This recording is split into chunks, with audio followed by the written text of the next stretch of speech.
नमस्ते, मैं हूं किशोर अजवाणी। घड़ी इशारा कर रही है 9 बजे रात का वक्त। 100 बात की एक बात का 100 बात की एक बात में आज बंगाल की खाड़ी में उठे तूफान मिग्जॉम ने आंध्र प्रदेश के तट से टकराने से पहले ही तमिलनाडु की राजधानी चेन्नई में तबाही मचा दी। मुंबई हमलों के आरोपी और पाकिस्तान की जेल में बंद आतंकी साजिद मीर को जेल में ही जहर देकर मारने की कोशिश की गई, जिससे पाकिस्तान की खुफिया एजेंसी ISI के होश उड़ गए। राजस्थान में नए मुख्यमंत्री का नाम तय होने से पहले पूर्व सीएम वसुंधरा राजे के घर बीजेपी विधायकों का जमावड़ा लगना शुरू हो गया और गाजा में इजरायल के हमलों से भड़की हूथी लड़ाकों ने लाल सागर में अमेरिका के एक जंगी जहाज पर हमला कर दिया। ब्रेकिंग न्यूज आ रही है चक्रवाती तूफान मिग्जॉम से जुड़ी। चेन्नई में तूफान के असर की वजह से हो रही भारी बारिश से वहां 5 लोगों की मौत हो गई। बंगाल की खाड़ी से उठा यह तूफान आने वाले कुछ घंटों के बाद आंध्र प्रदेश के दक्षिणी इलाके से टकराएगा और इस ताकतवर तूफान के टकराने की वजह से वहां भारी तबाही मचने की आशंका जताई जा रही है। लेकिन आंध्र प्रदेश में दस्तक देने से पहले ही इस तूफान ने चेन्नई में कोहराम मचाना शुरू कर दिया। तूफान की वजह से समंदर का पानी चेन्नई के कई इलाकों में घुस गया और इस वजह से वहां के हालात बिगड़ गए। समंदर का पानी घुसने से हाउसिंग सोसाइटी के बाहर खड़ी गाड़ियां पानी के तेज बहाव में तिनके की तरह बहती दिखाई दी। सड़कों पर बहते सैलाब को देखकर इलाके के लोग बुरी तरह सहम गए। सिर्फ चेन्नई ही नहीं बल्कि उसके आसपास के कई जिलों में भी तूफान के असर से पिछले कई दिनों से भारी बारिश हो रही है, जिससे कई इलाकों में बाढ़ जैसे हालात बन गए।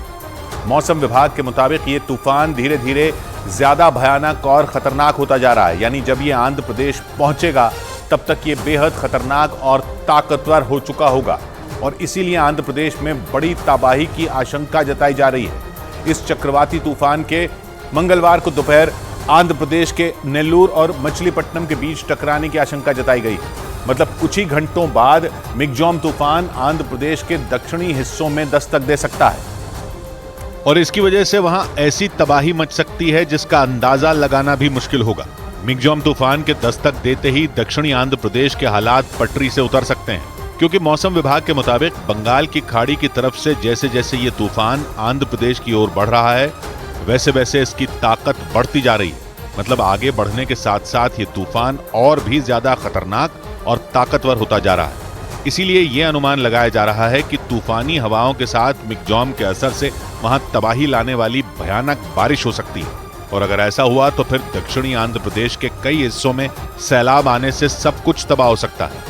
हालांकि इस वक्त मिग्जॉम तूफान आंध्र प्रदेश से कई किलोमीटर की दूरी पर है, लेकिन इसके बाद भी समंदर से लगने वाले राज्य के कई इलाकों में इसका असर दिखना शुरू हो चुका है और उन इलाकों में मूसलाधार बारिश का दौर शुरू हो चुका है। लेकिन तटीय इलाकों से टकराने से पहले ही तमिलनाडु की राजधानी चेन्नई और उसके आसपास के कई जिलों में मिग्जॉम तूफान ने कोहराम मचाना शुरू कर दिया और इसकी वजह से कई इलाकों के हालात बुरी तरह बिगड़ चुके हैं। लेकिन चेन्नई शहर के हालात तो सबसे ज्यादा डरावने और भयावह हैं। वहां से जो तस्वीरें सामने आई उन्हें देखकर लोगों की रूह कांप गई, क्योंकि उन तस्वीरों में समंदर की उफनती लहरें शहर के अंदर दाखिल होती दिखाई दी।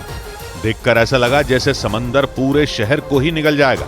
मतलब मिग्जॉम तूफान के दस्तक देने से पहले मानो पूरा चेन्नई शहर समंदर और बारिश के पानी में डूब गया और वहां न सिर्फ आसमान से बूंदों की शक्ल में आफत बरस रही है, बल्कि तूफान के असर की वजह से समंदर भी अपने रौद्र रूप में है। समंदर का स्तर लगातार बढ़ता जा रहा है। हालात ये हैं कि कई इलाकों में समंदर का पानी घुसने की वजह से बाढ़ जैसे हालात हो गए। शहर में हर तरफ पानी ने डेरा जमा लिया है। सड़क, सबवे और रनवे समेत तमाम जगह पानी से लबालब हैं। लेकिन हालात तब बिगड़ने शुरू हो गए जब मिग्जॉम तूफान के असर की वजह से चेन्नई के कुछ इलाकों में समंदर की उफनती लहरें घुस गई। इस घटना के बाद तो वहां हाहाकार मच गया, क्योंकि समंदर की इन लहरों के आगे जो कुछ भी आया वो तिनके की तरह बह गया। समंदर की उफनती लहरें अपने सामने आने वाली हर चीज को बहाकर ले जाने पर आमादा दिखी। चेन्नई शहर के एक इलाके से जो तस्वीरें सामने आई उनमें एक तस्वीर में समंदर की लहरें उस इलाके में घुसती नजर आईं। देखकर ऐसा लगा जैसे वहां सुनामी आ गई। शहर के जिस इलाके में समंदर का पानी दाखिल हुआ वहां आसपास कई हाउसिंग सोसाइटियां दिखाई दी। सड़कों पर एक के पीछे एक कई गाड़ियां भी नजर आईं, जो समंदर से आए पानी के तेज बहाव में कागज की कश्ती की तरह बहती दिखी। समंदर की लहरों ने वहां ऐसा तांडव मचाया जिसे देखकर इलाके के लोग खौफ से भर गए।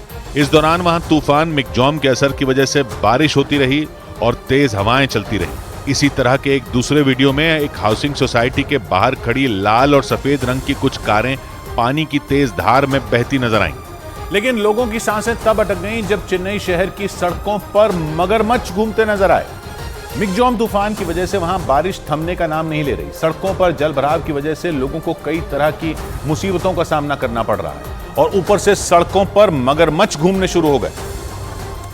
यानी चेन्नई शहर के लोगों की मुसीबतें कम होने का नाम ही नहीं ले रही, क्योंकि तूफान, बारिश और सैलाब के बाद अब सड़क पर मगरमच्छ को घूमते देखा गया और इसकी वजह से उस पूरे इलाके में दहशत फैल गई। इस घटना का एक वीडियो सोशल मीडिया पर वायरल हो गया, जिसमें रात के अंधेरे में एक मगरमच्छ सड़क पार करता नजर आया। जिस वक्त मगरमच्छ को सड़क पर देखा गया उस दौरान वहां से कई लोग गुजर रहे थे, लेकिन जैसे ही लोगों को सड़क पर मगरमच्छ दिखा वो रुक गए। एक कार के अंदर से बनाए गए इस वीडियो में सड़क से एक स्कूटर सवार गुजरता दिखाई दिया, जो मगरमच्छ के सड़क पार करते ही वहां से निकल गया। जिस सड़क पर मगरमच्छ नजर आया वो वहां मौजूद चिड़ियाघर के ठीक पीछे है। इसीलिए ये माना जा रहा है कि लगातार हो रही बारिश की वजह से मगरमच्छ बाहर आ गया होगा। लेकिन लगातार हो रही भारी बारिश की वजह से चेन्नई के हालात पटरी से उतर गए। तूफान मिगजॉम के असर की वजह से चेन्नई एयरपोर्ट के रनवे पर भी पानी भर गया।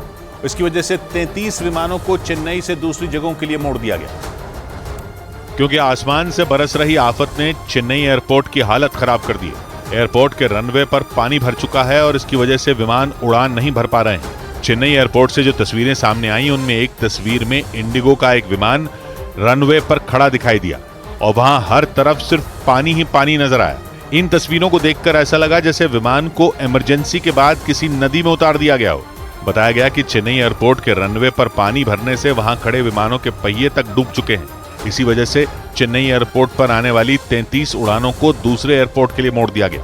मौसम के बिगड़े मिजाज को देखते हुए वहां 70 से ज्यादा उड़ानें रद्द कर दी गईं, जिससे विमानों में सफर करने वाले लोगों को काफी दिक्कतों का सामना करना पड़ा। और तूफान मिगजॉम के असर की वजह से हो रही मूसलाधार बारिश से चेन्नई शहर के कई इलाकों में कमर तक पानी भर चुका है। पानी भरने की वजह से कुछ इलाके तो टापू में तब्दील हो गए, लेकिन समंदर के किनारे मौजूद इलाकों का हाल और भी ज्यादा डरावना है, क्योंकि समंदर का पानी आने से कुछ इलाके डूब गए। वहां की एक हाउसिंग सोसाइटी से जो तस्वीर सामने आई उसमें बिल्डिंग के बेसमेंट में खड़ी गाड़ियां पानी में डूबी नजर आई। इसी तरह की डरावनी तस्वीरें चेन्नई के अलग अलग इलाकों से आई। वहां से आई एक तस्वीर में पानी से भरी एक सड़क पर कुछ लोग बंद हो चुकी एक बस को धक्का देते दिखे। शहर के एक दूसरे इलाके से आए एक वीडियो में सड़क पर बारिश का पानी सैलाब की तरह बहता नजर आया। शहर के कई इलाकों में कमर तक पानी भर चुका है और इस वजह से वहां रहने वाले लोगों की मुसीबत बढ़ गई। चेन्नई में मिगजॉम तूफान का असर दिखाना शुरू हो गया है। यहाँ आज सुबह से लगातार बारिश हो रही है। रेल की पटरियों पर भी बारिश के पानी ने कब्जा जमा लिया और इसकी वजह से ट्रेनों की आवाजाही बुरी तरह प्रभावित हुई। खबर है कि भारी बारिश और पटरियों के डूबने से वहां चलने वाली कई ट्रेनें रद्द कर दी गईं। लेकिन बंगाल की खाड़ी से उठे मिगजॉम तूफान की वजह से चेन्नई में नहीं बल्कि तमिलनाडु के कई दूसरे जिलों में भी भयानक बारिश हो रही है और इसकी वजह से वहां भी हालात खराब होते जा रहे हैं, क्योंकि मूसलाधार बारिश से निचले इलाके पूरी तरह डूब चुके हैं। मतलब चेन्नई के अलावा आसपास के कई जिलों में मिगजॉम तूफान ने कोहराम मचा रखा है। तमिलनाडु के जिन जिलों में तूफान की वजह से बारिश हो रही है उनमें पहला नाम चेन्नई है। इसके अलावा चेंगलपट्टू, कांचीपुरम, नागपट्टनम, कुडलोर और तिरुवल्लूर में आसमान से आफत बरस रही है। बारिश के साथ साथ तूफानी हवाओं ने भी लोगों का जीना मुहाल कर दिया।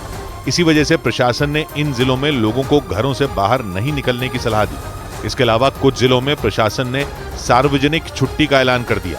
बिगड़ते हालात को देखते हुए प्रशासन ने प्राइवेट कंपनियों को घर से काम करने की सुविधा देने के निर्देश दे दिए और तो और किसी भी तरह के हालात से निपटने के लिए एनडीआरएफ और एसडीआरएफ की कई टीमों को तैनात कर दिया गया, ताकि वक्त रहते किसी भी तरह के हालात से निपटा जा सके। क्योंकि मौसम विभाग ने चेन्नई और उसके आसपास के कई जिलों में अगले 24 घंटों के लिए भारी से बहुत भारी बारिश होने की चेतावनी जारी की। जबकि मिगजॉम तूफान के असर की वजह से पिछले कुछ दिनों से चेन्नई समेत कई इलाकों में भारी बारिश हो रही है, लेकिन मौसम विभाग ने अगले 24 घंटों के लिए एक बार फिर तमिलनाडु के इन जिलों में भारी से बहुत भारी बारिश का अलर्ट जारी कर दिया। मौसम विभाग के मुताबिक बंगाल की खाड़ी से उठा मिगजॉम तूफान मंगलवार दोपहर तक दक्षिणी आंध्र प्रदेश के तटीय इलाके से टकराएगा। इस दौरान वो चेन्नई और दूसरे कई जिलों के पास से होकर गुजरेगा। हालांकि इस वक्त ये तूफान चेन्नई से करीब 100 किलोमीटर की दूरी पर है, लेकिन जैसे जैसे ये पास आता जाएगा इसका असर भी बढ़ता जाएगा। इसी वजह से मौसम विभाग ने चेन्नई और उसके आसपास के कई जिलों में मूसलाधार बारिश की चेतावनी जारी कर दी। आशंका जताई जा रही है कि भारी बारिश होने से चेन्नई के हालात और भी बुरे हो सकते हैं। हालांकि राज्य सरकार ने इस मुसीबत से निपटने के लिए एनडीआरएफ और एसडीआरएफ के साथ सेना को भी उतार दिया है, ताकि हालात बिगड़ने पर लोगों को सुरक्षित जगहों पर ले जाया जा सके। लेकिन डरावने वाली बात यह है कि मिगजॉम तूफान की वजह से समंदर का स्तर लगातार बढ़ता जा रहा है। मौसम विभाग से मिली जानकारी के मुताबिक तमिलनाडु के महाबलीपुरम में समंदर में पानी का स्तर 5 फीट तक बढ़ चुका है और इसी वजह से यह आशंका जताई जा रही है कि इस शहर पर बहुत बड़ा खतरा मंडरा रहा है, क्योंकि अगर मिगजॉम तूफान के गुजरने तक समंदर का स्तर ऐसे ही बढ़ता रहा तो फिर उसका पानी महाबलीपुरम में घुस जाएगा और उस वजह से वहां भयानक तबाही मच सकती है। समंदर का पानी शहर में घुसने का मतलब एक तरह की सुनामी से, क्योंकि अगर ऐसा हुआ तो फिर समंदर की लहरों के आगे जो कुछ भी आएगा तबाह हो जाएगा। लेकिन परेशानी यह है कि सिर्फ महाबलीपुरम ही नहीं बल्कि कई दूसरे शहरों में भी समंदर का स्तर करीब 5 फीट तक बढ़ चुका है। इसी वजह से इन शहरों को हाई अलर्ट पर रखा गया है। हालात की गंभीरता को देखते हुए मछुआरों और पर्यटकों के समंदर के किनारे पर जाने पर पाबंदी लगाई गई। और तो और मौसम विभाग ने अगले कई घंटों के लिए इन इलाकों में भारी बारिश होने की चेतावनी जारी कर दी है। और खबर है कि हालात बिगड़ने के बाद चेन्नई के कुछ इलाकों में सेना ने रेस्क्यू ऑपरेशन भी शुरू कर दिया, क्योंकि मिगजॉम तूफान के असर की वजह से हो रही बारिश से चेन्नई के हालात बेहद खराब हो चुके हैं और शहर के कुछ इलाकों में तो बारिश का पानी लोगों के घरों में पहुंच गया, जिसकी वजह से सैकड़ों की संख्या में लोग वहां फंस गए। इसके बाद लोगों को रेस्क्यू करने के लिए सेना के जवानों ने मोर्चा संभाला। रेस्क्यू ऑपरेशन की जो तस्वीरें सामने आई उनमें नाव की मदद से जवान लोगों को घरों से निकालते और उन्हें सुरक्षित जगह पर पहुंचाते नजर आए। वहां से आई एक दूसरी तस्वीर में सेना के जवान खुदाई करने वाली मशीन की मदद से भी लोगों को रेस्क्यू करते दिखे। इस दौरान कई जवान सड़क पर कमर तक भरे पानी में उतरकर लोगों को बचाने की कोशिश करते नजर आए। भारी बारिश की वजह से उन इलाकों में मौजूद घर आधे पानी में डूब चुके थे। ऐसे में सेना ने नाव के सहारे लोगों को घरों से निकाला और सेना की गाड़ी में बैठाकर सुरक्षित जगहों पर ले गए। और आशंका यह है कि मिगजॉम तूफान किसी भी वक्त आंध्र प्रदेश में दस्तक दे सकता है। मौसम विभाग ने आशंका जताई कि इस चक्रवाती तूफान की वजह से आंध्र प्रदेश के कई इलाकों को भयानक बारिश का सामना करना पड़ सकता है, क्योंकि मौसम विभाग का अनुमान है कि बंगाल की खाड़ी के दक्षिण पश्चिमी हिस्से में मौजूद मिगजॉम मंगलवार दोपहर तक आंध्र प्रदेश के नेल्लोर और मछलीपट्टनम इलाके में मौजूद समुद्री तटों से टकरा सकता है और माना जा रहा है कि इस चक्रवाती तूफान की वजह से वहां भीषण तबाही मच सकती है, क्योंकि मौसम विभाग के मुताबिक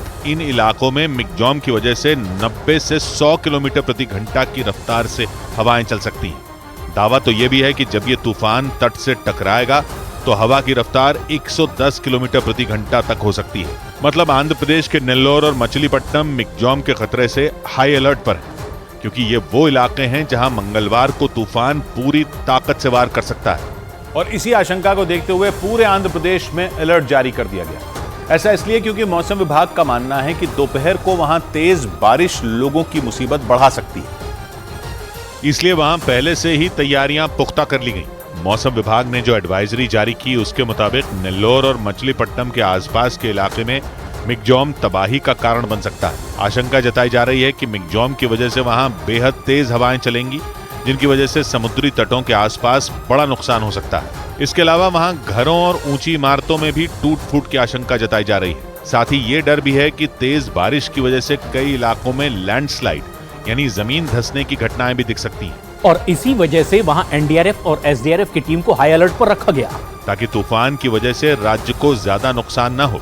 मौसम विभाग की सलाह पर वहां के स्कूलों में छुट्टी घोषित करने के साथ ही सरकार ने मछुआरों और नाविकों के इस दौरान समंदर के आसपास जाने पर भी रोक लगा दी। इसके अलावा लोगों से ये अपील की गई कि वो बहुत जरूरी काम होने पर ही अपने घरों से निकलें, क्योंकि आशंका जताई जा रही है कि मिगजॉम आंध्र प्रदेश के तटीय इलाकों पर जोरदार कहर बरपा सकता है। और इसी खतरे को भांपते हुए आंध्र प्रदेश सरकार ने इससे निपटने के लिए अपनी पूरी ताकत झोंक दी। राज्य के मुख्यमंत्री जगन मोहन रेड्डी ने तूफान की दस्तक से पहले राज्य के कलेक्टरों और राहत बचाव के काम में लगे अधिकारियों के साथ एक बैठक की, जहां उन्होंने मिगजॉम तूफान से निपटने के लिए जारी तैयारियों के बारे में बातचीत की। राज्य के मुख्यमंत्री वाईएस जगन मोहन रेड्डी ने इस दौरान ये साफ कर दिया कि वो अपने राज्य की जनता को इससे नुकसान नहीं पहुंचने देंगे। इस बैठक के दौरान ये जानकारी दी गई कि तूफान के तट से टकराने से पहले ही वहां राहत और बचाव के लिए टीमें तैनात कर दी गई। मुश्किल हालात से निपटने के लिए वहां एनडीआरएफ की 11 टीमें लगाई गई। इसके अलावा राज्य के 8 जिलों में हाई अलर्ट जारी कर दिया गया और इन 8 जिलों में कुल 181 चिकित्सा कैंप लगाए गए ताकि मंगलवार को जब तूफान मिग्जॉम आंध्र प्रदेश में एंट्री ले तो उससे होने वाले नुकसान को जितना हो सके उतना कम किया जा सके। लेकिन इस ताकतवर तूफान से हो रही तबाही के बीच इसके असर के साथ इसके नाम पर भी चर्चा हो रही है, क्योंकि इस तूफान का नाम विश्व मौसम विज्ञान संगठन ने मिग्जॉम रखा। और जानकारी के मुताबिक बंगाल की खाड़ी के इलाके में उठे इस चक्रवाती तूफान को मिग्जॉम नाम म्यांमार ने दिया, जो ताकत और लचीलेपन के मिश्रण को दिखाता है। मतलब कोई ऐसी चीज जो बेहद ताकतवर होने के साथ ही लचीली भी हो। मौसम विभाग का मानना है कि मिग्जॉम एक बेहद खतरनाक और ताकतवर तूफान हो सकता है जो भारत के समुद्री तटों पर कहर बरपा सकता है। लेकिन ये जिस रफ्तार से आगे बढ़ रहा है और जैसा इसका रास्ता है उसे देखकर ये अंदाजा लगाया जा रहा है कि ये लचीला भी है। मतलब हवा की रफ्तार और दबाव की वजह से ये अपना रास्ता बदल भी सकता है। और यही वजह है कि विश्व मौसम विज्ञान संगठन ने इस तूफान का नाम मिग्जॉम रखा और ये नाम म्यांमार के सुझाव पर रखा गया। हालांकि इस तूफान के नाम को अंग्रेजी में MICHAUNG लिखा जा रहा है, लेकिन म्यांमार में इस शब्द को मिग्जॉम बोला जाता है, इसलिए इस तूफान को मिग्जॉम बोला जा रहा है। मतलब इस तूफान का नाम भी ठीक उसी प्रक्रिया के तहत रखा गया जैसे इससे पहले आए तूफानों के नाम रखे गए। असल में विश्व मौसम विज्ञान संगठन ने तूफानों के नाम रखने की एक पूरी प्रणाली बनाई हुई है। हिंद महासागर, अरब सागर, बंगाल की खाड़ी के इलाके में तूफानों को नाम देने का नाम इस समुद्री इलाके में मौजूद 13 देश मिलकर करते हैं। और हर बार चक्रवाती तूफान की दस्तक से पहले इन्हीं देशों के बताए नामों में कोई एक नाम चुना जाता है। इसके लिए 13 देशों का एक समूह बनाया गया। इस संगठन में भारत समेत बांग्लादेश, मालदीव, म्यांमार, श्रीलंका, सऊदी अरब, UAE, कतर और यमन जैसे देश शामिल हैं। इस संगठन का हर देश 13 नामों की एक लिस्ट तैयार करता है। ये 13 नाम उस देश की किसी जगह, कोई आदमी या फिर किसी बड़ी घटना से जुड़े हो सकते हैं। और फिर जब कोई तूफान आता है तो जिस देश की बारी होती है उसकी लिस्ट में एक नाम उस तूफान के लिए तय कर दिया जाता है। मतलब इस इलाके में आने वाले हर तूफान का नाम इन 13 देशों के सुझाव पर रखा जाता है। और इस बार म्यांमार की लिस्ट से इस तूफान के लिए मिग्जॉम नाम चुना गया। इससे पहले जून में आए तूफान बिपरजॉय का नाम बांग्लादेश के नामों की लिस्ट से लिया गया था। और ये वही बिपरजॉय तूफान था जिसने अरब सागर के रास्ते भारत के गुजरात में दस्तक दी थी। इसी साल जून में आए ये तूफान अब तक का सबसे भीषण चक्रवाती तूफान था, जिसने एक ही झटके में पूरे गुजरात का हुलिया बिगाड़ कर रख दिया। अरब सागर से उठा बिपरजॉय तूफान 15 जून को भारत के समुद्री तट से टकराया था, जिसके बाद पूरे गुजरात में इतनी तेज रफ्तार से हवाएं चली थीं जैसे पहले कभी नहीं चली। इस तूफान का असर यह हुआ था कि गुजरात समेत उत्तर भारत के कई राज्यों में कई दिनों तक मूसलाधार बारिश हुई थी। गुजरात के कच्छ और द्वारका में इसकी सबसे बुरी मार दिखी थी। यहाँ पर हवाओं की रफ्तार काफी ज्यादा है और अपने आप को संभालना बेहद मुश्किल हो रहा है। जून में गुजरात में आया ये तूफान इतना खतरनाक था कि खेत, खलिहान, घर, दुकान सब बर्बाद हो गए और आशंका जताई जा रही है कि मिग्जॉम भी आंध्र प्रदेश और तमिलनाडु के लिए उतना ही खतरनाक साबित हो सकता है जितना गुजरात के लिए बिपरजॉय था। उधर बड़ी खबर आई पाकिस्तान से। वहां जेल के अंदर भारत के दुश्मन आतंकी को किसी ने जहर देकर मारने की कोशिश की। मुंबई हमलों के मुख्य साजिशकर्ताओं में एक आतंकी साजिद मीर को वहां की डेरा गाजी खां जेल में बेहोशी की हालत में पाया गया, जिसके बाद हड़कंप मच गया। जानकारी मिलते ही पाकिस्तान की सेना और खुफिया एजेंसी ISI के अफसर डेरा गाजी खां जेल पहुंच गए। आनंद फानंद में आतंकी साजिद मीर को पाकिस्तानी सेना के हेलीकॉप्टर से बहावलपुर के सेना के अस्पताल पहुंचाया गया। खबरों के मुताबिक साजिद मीर को जेल के अंदर खाने में जहर मिलाकर देने का शक है। पाकिस्तान की खुफिया एजेंसी के अफसर जेल में खाना बनाने वाले एक रसोइये की तलाश में जुटे हैं, क्योंकि मुंबई में 26/11 जैसे हमले की साजिश रचने वालों में एक साजिद मीर को कुछ दिन पहले ही पाकिस्तान की लाहौर की जेल से डेरा गाजी खान की जेल लाया गया था। और जानकारी के मुताबिक जेल में उसके लिए रहने और खाने का अलग से इंतजाम खुद ISI ने करवाया था। लेकिन जैसे ही जेल में साजिद मीर को जहर दिए जाने की खबर पाकिस्तान की सेना और ISI को लगी, हड़कंप मच गया। पाकिस्तान की सेना हेलीकॉप्टर के जरिए उसे बहावलपुर के सैन्य अस्पताल ले गई, क्योंकि उसकी हालत बिगड़ती ही जा रही थी। शुरुआती जांच में जानकारी मिली कि आतंकी साजिद मीर को कोई जहरीली चीज खाने में मिलाकर दी गई। पाकिस्तान की खुफिया एजेंसी आईएसआई ने डेरा गाजी खान जेल के एक रसोइये की भूमिका को संदिग्ध मानते हुए उसकी तलाश शुरू कर दी और गंभीर हालत में बहावलपुर के सैन्य अस्पताल में भर्ती आतंकी साजिद मीर का इलाज शुरू करा दिया। खबरों के मुताबिक जिस रसोइये पर आईएसआई को शक है वो बीते 1 साल से डेरा गाजी जेल में काम कर रहा था और साजिद मीर समेत तमाम कैदियों के लिए खाना बनाता था। खबरों के मुताबिक भारत को 26/11 जैसे हमले का जख्म देने वाला साजिद मीर पाकिस्तानी खुफिया एजेंसी आईएसआई का बहुत ही चहेता आतंकी है। इसीलिए उसकी जान बचाने के लिए आईएसआई ने सेना के हेलीकॉप्टर और अस्पताल का इंतजाम करवा दिया। यानी भारत के दुश्मन के आगे पाकिस्तान किसी ढाल की तरह खड़ा है और उसे बचाने की तमाम कोशिश कर रहा है। साजिद मीर को 2020 में पाकिस्तान में गिरफ्तार किया गया।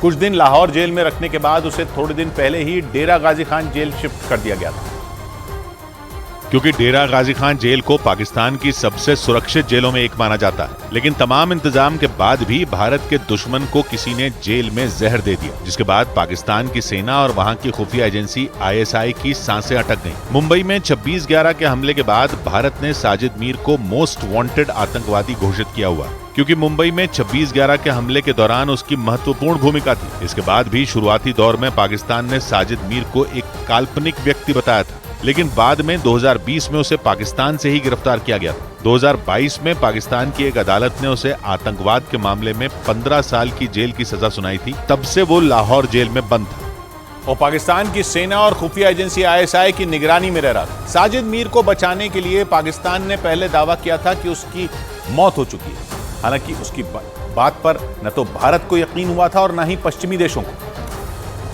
क्योंकि जब पाकिस्तान से साजिद मीर की मौत के सबूत मांगे गए तो वो आनाकानी करने लगा था। साजिद मीर पाकिस्तान के लश्कर तैयबा का खूंखार आतंकवादी है। उसे लश्कर सरगना हाफिज सईद का करीबी माना जाता है। अमेरिका ने उस पर करीब $50 लाख यानी भारतीय रुपयों में 40 करोड़ रुपए का इनाम रखा हुआ है। लेकिन इस साल अमेरिका ने उसे ग्लोबल टेररिस्ट घोषित करने के लिए संयुक्त राष्ट्र में एक प्रस्ताव पेश किया था। तब चीन ने उसे ग्लोबल टेररिस्ट घोषित होने से बचा लिया था और अमेरिका के उस प्रस्ताव पर संयुक्त राष्ट्र में वीटो का इस्तेमाल कर दिया था, जिसकी वजह से पाकिस्तानी आतंकी साजिद मीर को ग्लोबल टेररिस्ट नहीं घोषित किया जा सका था। यानी पाकिस्तान और उसके दोस्त चीन ने मिलकर भारत के दुश्मन को बचा लिया था। साजिद मीर के खिलाफ अमेरिका ने 2011 में ही अरेस्ट वारंट जारी कर दिया था, क्योंकि उस पर विदेशी सरकार की संपत्ति को नुकसान पहुंचाने की साजिश रचने, आतंकवादियों की मदद करने और एक अमेरिकी नागरिक की हत्या करने के आरोप लगे थे। लेकिन हर बार पाकिस्तान चीन की मदद से अपने चहेते आतंकवादी को बचाता रहा। साजिद मीर पाकिस्तान सेना के एक रिटायर्ड वरिष्ठ अधिकारी का दामाद है और 1994 से ही सक्रिय तौर पर लश्कर तैयबा से जुड़ा है। इस बात के भी सबूत हैं कि पाकिस्तानी मूल के अमेरिकी नागरिक और आतंकवादी डेविड कोलमन हेडली को भी उसी ने लश्कर में भर्ती किया था। साजिद मीर पाकिस्तान में बैठे दाऊद इब्राहिम गिरोह और आतंकवादी संगठनों के बीच एक मुख्य कड़ी भी है।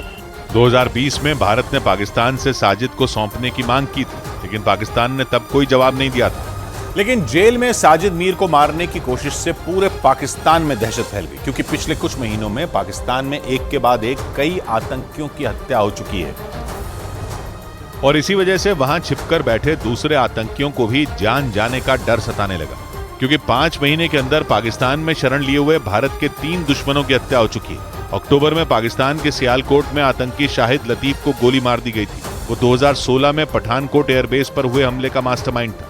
इससे पहले 6 मई को लाहौर में कुछ लोगों ने खालिस्तान समर्थक परमजीत सिंह पंजवार को छलनी कर दिया था। वहीं 4 मार्च को मोस्ट वांटेड आतंकी सैयद नूर शलोबर पर भी गोलियां चली थी।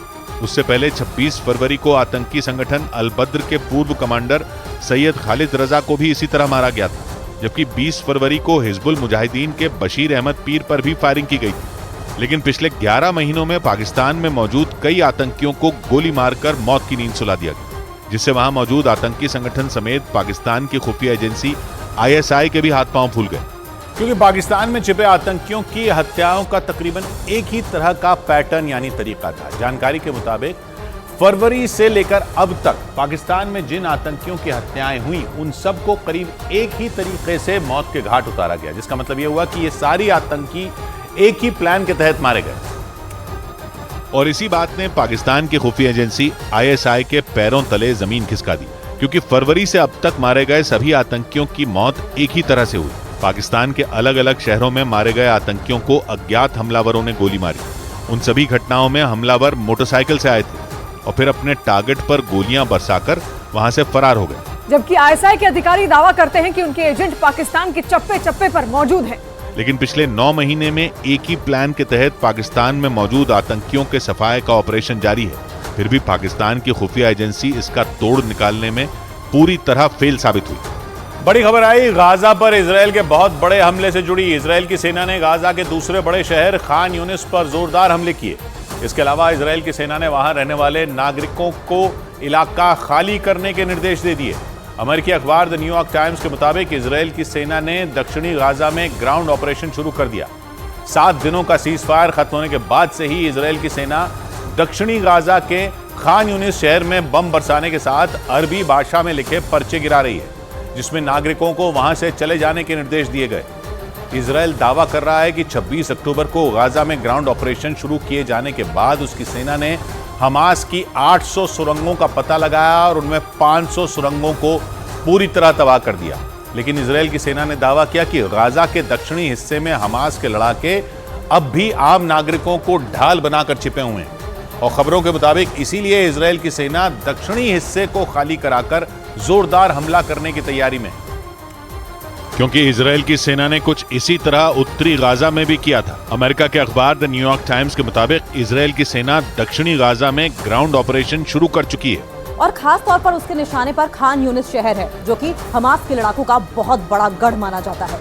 न्यूयॉर्क टाइम्स के मुताबिक इजराइल की सेना ने बीते 3 दिन में दक्षिणी गाजा में रफा बॉर्डर से लेकर खान यूनिस शहर तक 200 से ज्यादा हमले किए। द न्यूयॉर्क टाइम्स के मुताबिक हमले करने के साथ ही इजराइल की सेना ने खान यूनिस और उसके आसपास के इलाकों को खाली करने के निर्देश दिए। वहां अरबी भाषा में जो पर्चे गिराए गए उनमें लोगों को दक्षिण में रफा या दक्षिण पश्चिम में समंदर से लगे तटीय इलाकों में चले जाने का आदेश दिया गया, जिसके बाद वहां रह रहे लोगों और शरणार्थियों की सांसें अटक गईं, क्योंकि दक्षिणी गाजा वो इलाका है जहां उत्तरी गाजा पर इजराइल के ग्राउंड ऑपरेशन से पहले लाखों लोग पलायन करके पहुंचे थे। लेकिन अब इजराइल की सेना ने वहां से भी उन्हें जमीन खाली करने के आदेश दे दिए। यानी दक्षिणी गाजा के शहरों में रहने वाले लोगों के सामने आगे कुआं और पीछे खाई वाली स्थिति है, क्योंकि अगर वो इजराइल की सेना के आदेशों का पालन नहीं करते हैं तो इजराइल दक्षिणी गाजा में ही उनकी कब्र बना देगा, और अगर वो दक्षिणी गाजा से पलायन करते हैं तो गाजा में उनके भागने के लिए कोई जगह नहीं बची है, क्योंकि इजराइल की वायुसेना पूरे गाजा को निशाना बनाकर हवाई हमले कर रही है। और 7 दिनों के सीज फायर के बाद तो इजराइल की सेना पहले से और ज्यादा आक्रामक होकर गाजा को निशाना बना रही है। इजराइल के सेना प्रमुख हर्जी हलेवी ने गाजा में मोर्चे पर तैनात सैनिकों से मुलाकात की और उनका हौसला बढ़ाया। इस दौरान उन्होंने 2 टूक कहा कि हमास का एक भी लड़ाका नहीं बचेगा, चाहे उसे खत्म करने में कई साल ही क्यों न लग जाएं। של חמאס עוד לא לגמרי, 162 עדיין עובדת בפנים להעמיק את ההישג। यानी साफ है हमास के खिलाफ इजराइल की ये लड़ाई इतनी जल्दी खत्म नहीं होने वाली, क्योंकि करीब 2 महीने से जारी लड़ाई में भले ही हमास कमजोर हुआ हो, लेकिन उसकी सुरंगों ने इजराइल की सेना का दम निकाल दिया। एक रोज पहले इजराइल के सैनिकों ने गाजा में एक स्कूल के अंदर हमास की सुरंगों में जाने का खुफिया रास्ता ढूंढ निकाला था और उसका वीडियो भी इजराइल की सेना ने जारी किया। वीडियो में इजराइल के सैनिक स्कूल के अंदर से हमास की सुरंग में जाने वाले उस रास्ते को दिखाते नजर आए। एक बड़े से हॉल के अंदर दीवार के पास लोहे के ढक्कन से उस रास्ते को छिपाया गया था। सुरंग में जाने वाले उस रास्ते का पर्दाफाश करते हुए इजराइल के सैनिक ने बताया कि हमास के लड़ाकों ने बच्चों को ढाल की तरह इस्तेमाल किया। इजराइल की सेना ने दावा किया कि स्कूल में मिला सुरंग का रास्ता दक्षिणी गाजा में फैली दूसरी सुरंगों तक जाता है, यानी यहाँ से एंट्री लेने के बाद हमास के लड़ाके दक्षिणी गाजा के किसी भी हिस्से में जा सकते थे। हालांकि इजराइल ने बारूद बिछाकर हमास की उस सुरंग को तबाह कर दिया। इजराइल की सेना ने दावा किया कि 26 अक्टूबर के बाद से गाजा में हमास की 800 सुरंगों का पता लगाया गया और 500 सुरंगों को बम से उड़ाकर तबाह कर दिया गया, क्योंकि उन सुरंगों का इस्तेमाल हमास के लड़ाके लंबे वक्त से छिपने और हथियार छिपाने के लिए करते थे। इजराइल के मीडिया ने दावा किया कि सीज फायर के बाद उनकी सेना गाजा में उत्तर से लेकर दक्षिण तक पूरे गाजा में बड़ा ऑपरेशन चला रही है। इजराइल की सेना के मुताबिक एक रोज पहले गाजा में हवाई हमले के दौरान हमास का एक बड़ा कमांडर मारा गया, क्योंकि सुराग मिलते ही इजराइल की वायुसेना ने एक ताकतवर मिसाइल हमास के उस कमांडर के ठिकाने पर दाग दी। इजरायल की सेना की तरफ से जारी एक वीडियो में जोरदार धमाके के साथ एक इमारत तबाह होती दिखी। इजरायल ने जानकारी दी कि जिस कमांडर को उसके सैनिकों ने ढेर किया उसका नाम हैथम खुजारी था। इजरायल की सेना के मुताबिक हमास कमांडर हैथम 7 अक्टूबर को अपने लड़ाकों के साथ इजरायल की सीमा में घुसा था। उसी ने ज्यादा से ज्यादा लोगों को बंधक बनाकर गाजा ले जाने का आदेश दिया था। इजरायल के मुताबिक 7 अक्टूबर के हमले के बाद हैथम खुजारी गाजा में अल शिफा अस्पताल के नीचे बने हमास के कमांड सेंटर में छिप गया था, लेकिन अल शिफा पर इजरायल के कब्जे से पहले ही वो जान बचाकर दक्षिणी गाजा भाग निकला था।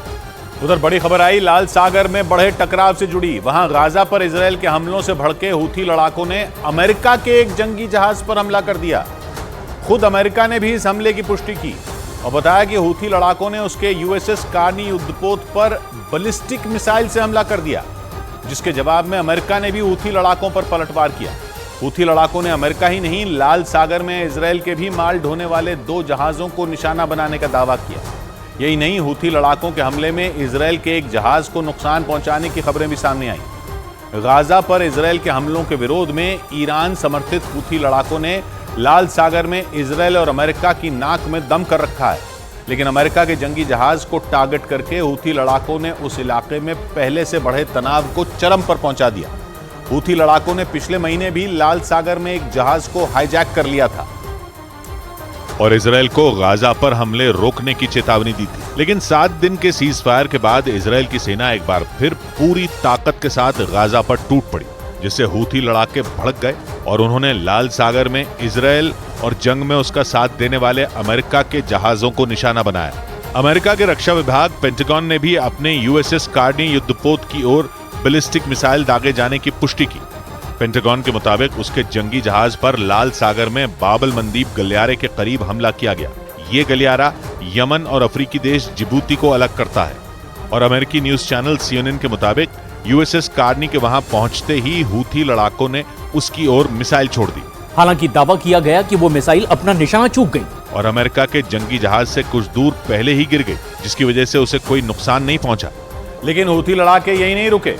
अमेरिकी न्यूज चैनल CNN के मुताबिक अमेरिकी युद्धपोत पर हमले के आधे घंटे बाद ही हूथी लड़ाकों ने इजरायल के माल ढोने वाले 2 जहाजों पर भी मिसाइल और ड्रोन से हमला कर दिया, जिसमें इजरायल के एक जहाज को नुकसान पहुंचने की खबरें सामने आई। CNN के मुताबिक हूथी लड़ाकों ने बाबल मंदेब गलियारे से गुजर रहे इजरायल के यूनिटी एक्सप्लोरर और नंबर 9 नाम के जहाजों को रुकने की चेतावनी दी, लेकिन दावा किया गया कि चेतावनी के बावजूद जब वो नहीं रुके तो हूथी लड़ाकों ने इजरायली जहाजों पर ताबड़तोड़ मिसाइलें और कई ड्रोन छोड़ दिए। CNN के मुताबिक इस दौरान वहां गश्त कर रहे अमेरिका के जंगी जहाज यूएसएस कार्नी ने हूथी लड़ाकों की ओर से छोड़ी गई मिसाइलों और ड्रोन को अपने रडार पर पकड़ लिया और फौरन एक्शन लेते हुए 3 ड्रोन और 1 मिसाइल हवा में बर्बाद कर दी। लेकिन खबरों के मुताबिक हूथी लड़ाकों की दागी गई एक मिसाइल इजरायल के नंबर 9 जहाज पर जा गिरी, जिसकी वजह से उसे काफी नुकसान पहुंचा। हालांकि इस हमले में किसी के भी घायल होने की खबर नहीं आई। लेकिन इन हमलों के बाद अमेरिका गुस्से से आग बबूला हो गया। उसने हूथी लड़ाकों के साथ उनकी मदद करने वाले ईरान को भी आड़े हाथ लिया और 2 टूक कह दिया कि लाल सागर में ईरान के इशारे पर फैलाए जा रहे इस आतंक का फन कुचलने के लिए अमेरिका सख्त से सख्त कदम उठाएगा। पेंटागन ने आरोप लगाया कि ईरान समर्थित लड़ाकों ने माल ढोने वाले जहाजों को निशाना बनाकर अंतर्राष्ट्रीय व्यापार और समुद्री सुरक्षा को खतरे में डालने का काम किया, क्योंकि अफ्रीका और एशिया को अलग करने वाला लाल सागर हिंद महासागर में एंट्री का रास्ता खोलता है, जो दुनिया के सबसे व्यस्त समुद्री रास्तों में एक है और वहां से हर साल करीब 17,000 जहाज गुजरते हैं, जिसका मतलब यह हुआ कि रोजाना करीब 50 जहाज लाल सागर से गुजरते हैं और इनमें इजरायल और अमेरिका के जहाज भी शामिल हैं। लेकिन हूथी लड़ाकों के एक्शन से साफ है कि वहां आने वाला कोई भी जहाज खतरे से खाली नहीं है, क्योंकि पिछले महीने भी हूथी लड़ाकों ने लाल सागर के रास्ते तुर्की से भारत आ रहे एक जहाज को हाईजैक कर लिया था और करीब 15 दिन बीतने के बाद भी उस जहाज को छुड़ाया नहीं जा सका और ना ही हूथी लड़ाके उसे छोड़ने को राजी हैं, क्योंकि उनका दावा है कि 19 नवंबर को अगवा किया गया गैलेक्सी लीडर नाम का जहाज इजरायल का है। हालांकि इजरायल उस जहाज को अपना मानने से इनकार कर चुका है, लेकिन इसके बावजूद हूथी लड़ाकों ने गैलेक्सी लीडर जहाज और उस पर काम करने वाले 25 कर्मचारियों को अब तक अपने कब्जे में रखा है और इसी बीच लाल सागर में दोबारा उनका एक्शन दिखाई दिया। इजरायल के जहाजों को निशाना बनाने के बाद हूथी लड़ाकों ने एक बार फिर इजरायल को ललकारा। सफीनत नंबर 9 हयथु तम इस्तिहदाफ सफीनत अल-ऊला। यानी गाजा में हमास के लड़ाकों से निपटने में जुटे इजरायल के लिए लाल सागर में भी मुश्किलें बढ़ गईं, क्योंकि हूथी लड़ाकों ने धमकी दी कि आने वाले दिनों में वो इजरायल के जहाजों का लाल सागर से निकलना तक मुहाल कर देंगे। उधर राजस्थान के जयपुर में बीजेपी विधायक ने जीतने के दूसरे दिन ही खुले में मांस बेचने के खिलाफ मोर्चा खोल दिया और हवा महल इलाके में खुले में लगी मांस की दुकान को बंद करवाने का आदेश दे दिया। और इसके बाद हवा महल इलाके में अफरा तफरी मच गई। इसका एक वीडियो भी सामने आया और उसमें बीजेपी विधायक बाल मुकुंद आचार्य वहां खुले में चल रही मांस की दुकानों को बंद करवाते दिखे। इस दौरान वहां मौजूद पुलिसकर्मी ने जब उनसे उन दुकानों को हटाने के लिए 2 दिन का समय मांगा तो वो बुरी तरह भड़क गए। मेरे क्षेत्र में अवैध व्यापार नहीं होने दूंगा, साथ में मिलीभगत मिठाई नहीं खाने दूंगा। इस दौरान उनके समर्थक भी वहां पहुंचे और उन्होंने भी वहां जमकर हंगामा किया। उस वीडियो में कुछ लोग विधायक बाल मुकुंद आचार्य को देखकर अपनी दुकानें बंद करते दिखे। हमारे को देखते ही दुकान बंद कर दी है।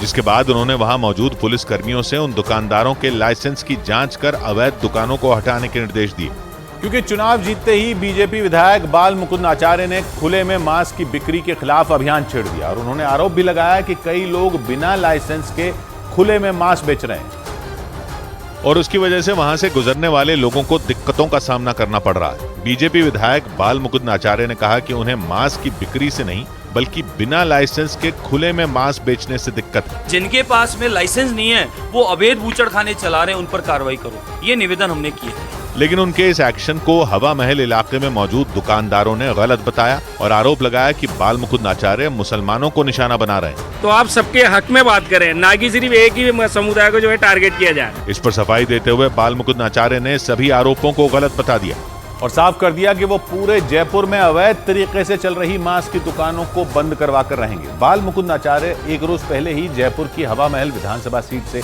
चुनाव जीते हैं और चुनाव जीतते ही वो एक्शन मोड में नजर आए। बाल मुकुंद आचार्य को बीजेपी ने जयपुर की हवा महल विधानसभा सीट से टिकट दिया था और वहां कांग्रेस उम्मीदवार आर तिवारी को 600 वोटों से हराकर वो पहली बार विधायक बन गए। बाल मुकुंद आचार्य जयपुर के हाथोज धाम के महंत हैं और उनकी जीत के लिए हिंदुओं के पलायन के मुद्दे को अहम माना जा रहा है, क्योंकि पिछले दिनों हवा महल विधानसभा क्षेत्र में हिंदुओं के पलायन का मुद्दा सुर्खियों में आया था। दावा किया गया था कि वहां कई मकानों पर हिंदुओं के पलायन के पोस्टर लगे थे और कई हिंदू मुस्लिमों को अपने मकान बेचकर चले गए थे और उस वक्त बाल मुकुंद आचार्य ने हिंदुओं का समर्थन करते हुए कांग्रेस सरकार को घेरा था।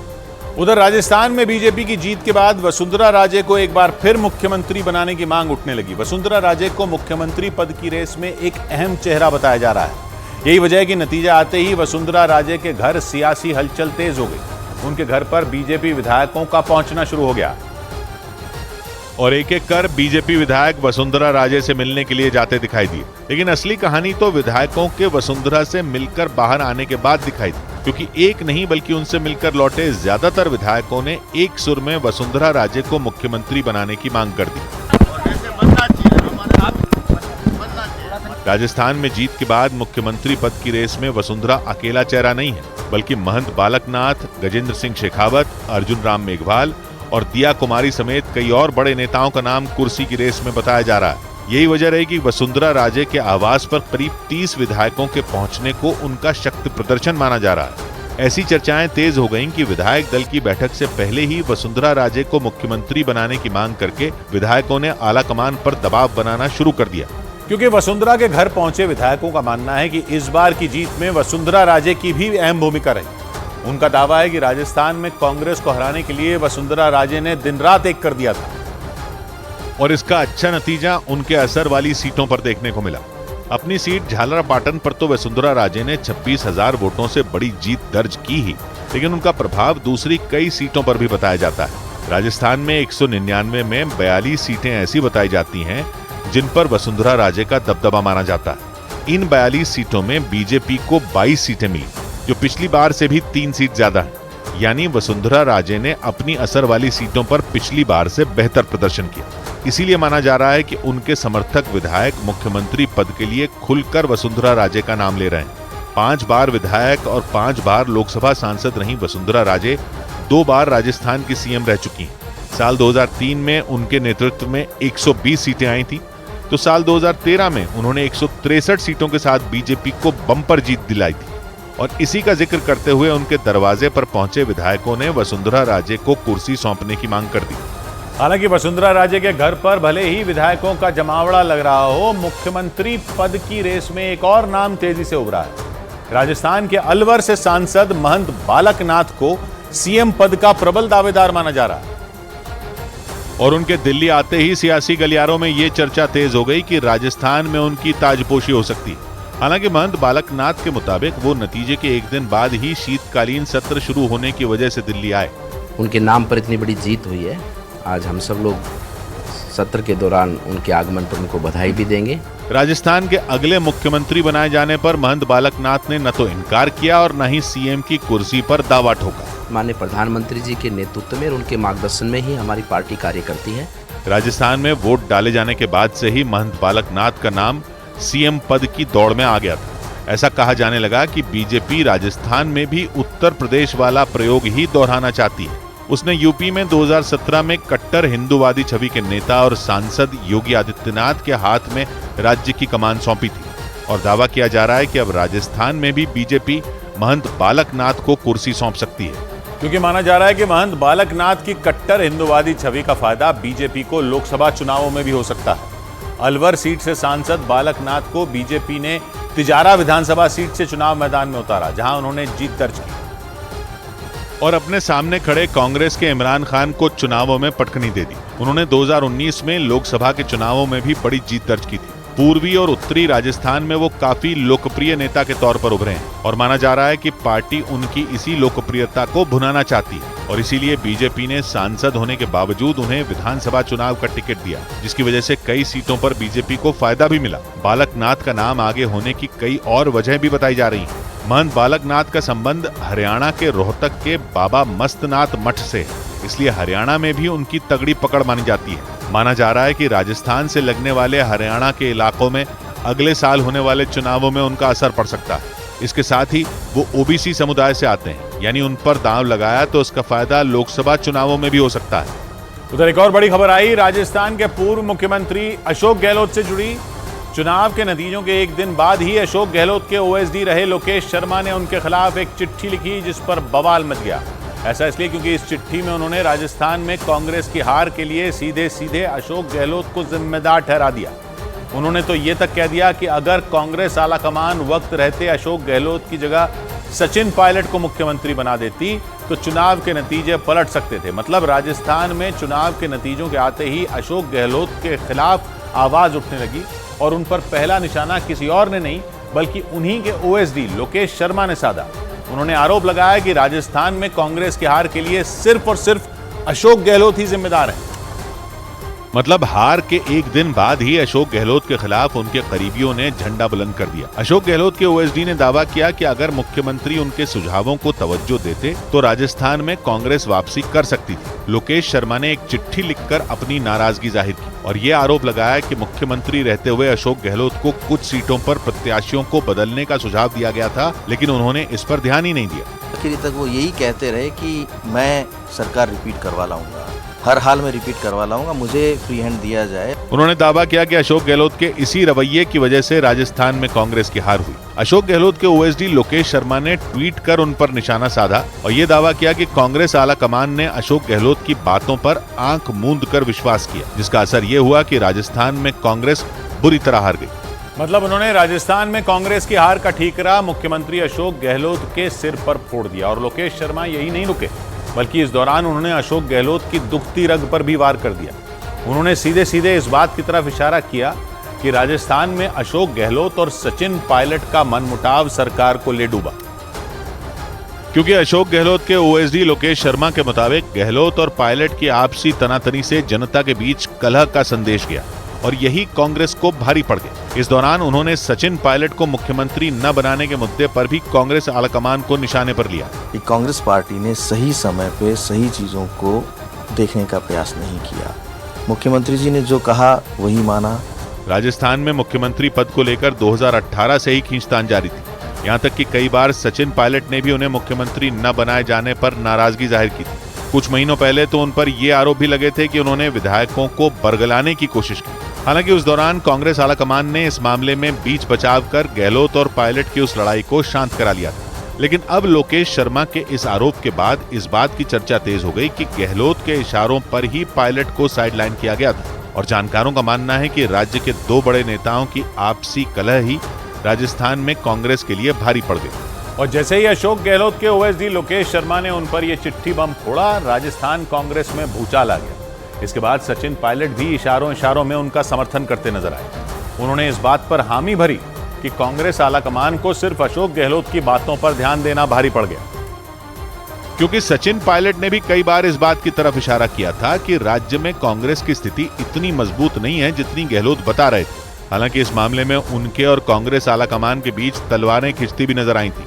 लेकिन विधानसभा चुनाव में हार के बाद जैसे ही अशोक गहलोत के ओएसडी ने उन पर आरोप लगाए, सचिन पायलट भी इशारों में उनका समर्थन करते दिखे। जो बोला है वो बड़ा गंभीर मुद्दा है और चिंता का विषय। हालांकि इस दौरान सचिन पायलट ने खुलकर अशोक गहलोत का विरोध नहीं किया, लेकिन उन्होंने मुख्यमंत्री के ओएसडी लोकेश शर्मा के आरोपों को गंभीरता से लिए जाने की बात कही, जिसके बाद ये चर्चा भी तेज हो गई कि सचिन पायलट इस बात को आलाकमान के सामने उठा सकते हैं।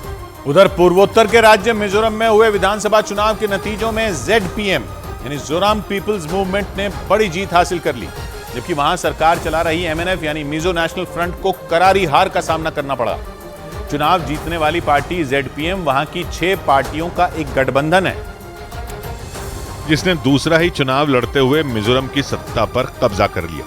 40 सीटों वाली विधानसभा में जोराम पीपल्स मूवमेंट ने 27 सीटों पर कब्जा किया और उसे पिछले चुनावों के मुकाबले 19 सीटों का फायदा हुआ, जबकि मिजो नेशनल फ्रंट की सीटें 26 से घटकर महज 10 रह गई और वो सत्ता से बाहर हो गई। बीजेपी को 2 और कांग्रेस को सिर्फ 1 सीट पर जीत मिली। मिजोरम की सत्ता पर काबिज होने वाली ZPM ने 2018 का विधानसभा चुनाव भी लड़ा था और तब उसे 8 सीटें मिली थी, लेकिन पार्टी के तौर पर उसका रजिस्ट्रेशन 2019 में हुआ। इस लिहाज से ये उसका पहला चुनाव था और पहले ही चुनाव में उसने सत्ता पर कब्जा कर लिया।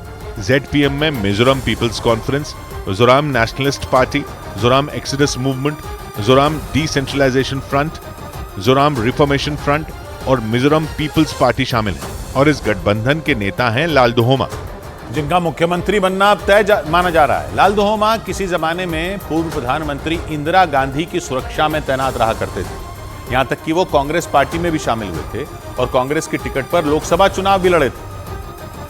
लेकिन वो सुर्खियों में 2018 में आए, जब उन्होंने उस वक्त के सीएम लालथनहवला को निर्दलीय चुनाव लड़ते हुए धूल चटा दी। उस वक्त ZPM का गठन तो हो चुका था, लेकिन उनके पास कोई चुनाव चिन्ह नहीं था, इसलिए वो निर्दलीय की तरह चुनाव मैदान में उतरे, लेकिन उस वक्त के सीएम लालथनहवला पर भारी पड़ गए। इस बार उनके नाम की मिजोरम में ऐसी लहर चली कि मिजो नेशनल फ्रंट के बड़े बड़े नेताओं की कुर्सी डोल गई। खुद मिजोरम के सीएम जोरामथांगा भी अपनी सीट नहीं बचा पाए।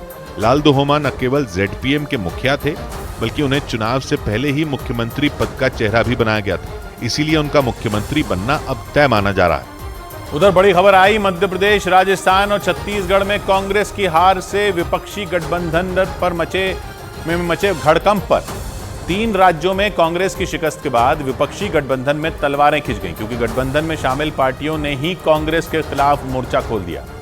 TMC और उद्धव गुट वाली शिवसेना ने तो अपने मुखपत्र में खुलकर बोल दिया कि इस हार के लिए कांग्रेस जिम्मेदार है। 6 दिसंबर को दिल्ली में होने वाली विपक्षी गठबंधन की बैठक से भी कई पार्टियों के नेताओं ने किनारा कर लिया, जिनमें ममता बनर्जी, MK स्टालिन और अखिलेश यादव शामिल हैं। माना जा रहा है कि ये नेता कांग्रेस से नाराज हैं, क्योंकि ममता बनर्जी ने आरोप लगाया कि कांग्रेस ने दूसरी पार्टियों से सीट शेयरिंग पर बात ही नहीं की, जिसका नतीजा ये हुआ कि कांग्रेस को 3 राज्यों में हार का सामना करना पड़ा और इसीलिए 3 राज्यों में कांग्रेस की हार के बाद विपक्षी गठबंधन में तलवारें खिंच गईं। खबर आई कि विपक्षी गठबंधन में शामिल कई पार्टियां कांग्रेस पर भड़की हुई हैं। नौबत यह आ गई कि 6 दिसंबर को दिल्ली में होने वाली बैठक से कई विपक्षी पार्टियों ने किनारा कर लिया, क्योंकि कांग्रेस के सहयोगी ही उस पर भड़क गए। या यूं कहें कि लोकसभा चुनाव से करीब 4 महीने पहले हुए विधानसभा चुनाव के नतीजे आते ही विपक्षी गठबंधन में तलवारें खिंच गई, क्योंकि कांग्रेस पर हिंदी पट्टी के 3 अहम राज्यों में गठबंधन के साथियों को दरकिनार कर अकेले चुनाव लड़ने का आरोप लगा, खासकर मध्य प्रदेश में, जहां कांग्रेस ने अकेले लड़ने के लिए अखिलेश यादव से झगड़ा मोल ले लिया। और नतीजे आने के अगले ही दिन मध्य प्रदेश में कांग्रेस और समाजवादी पार्टी के झगड़े का जिक्र शुरू हो गया। विपक्षी गठबंधन में शामिल किसी पार्टी ने नाम लेकर अखिलेश का साथ दिया तो किसी ने बिना नाम लिए कांग्रेस पर मध्य प्रदेश में मनमानी करने का आरोप लगाया और उसे सबको साथ लेकर चलने की नसीहत दी। अगर आपको ये गठबंधन आगे लेकर जाना है तो पार्टी छोटी हो या बड़ी हो, अपने राज्य में सबको साथ लेकर हम चले। माना जा रहा है कि कांग्रेस की रुख की वजह से ही कई पार्टियों ने उसे तेवर दिखाने शुरू कर दिए और 6 दिसंबर को दिल्ली में होने वाली विपक्षी गठबंधन की बैठक में शामिल नहीं होने का फैसला किया, क्योंकि ये बैठक कांग्रेस अध्यक्ष मल्लिकार्जुन खड़गे ने बुलाई और सूत्रों ने खबर दी कि टीएमसी और समाजवादी पार्टी जैसी पार्टियों के नेता इस बैठक में शामिल नहीं होंगे।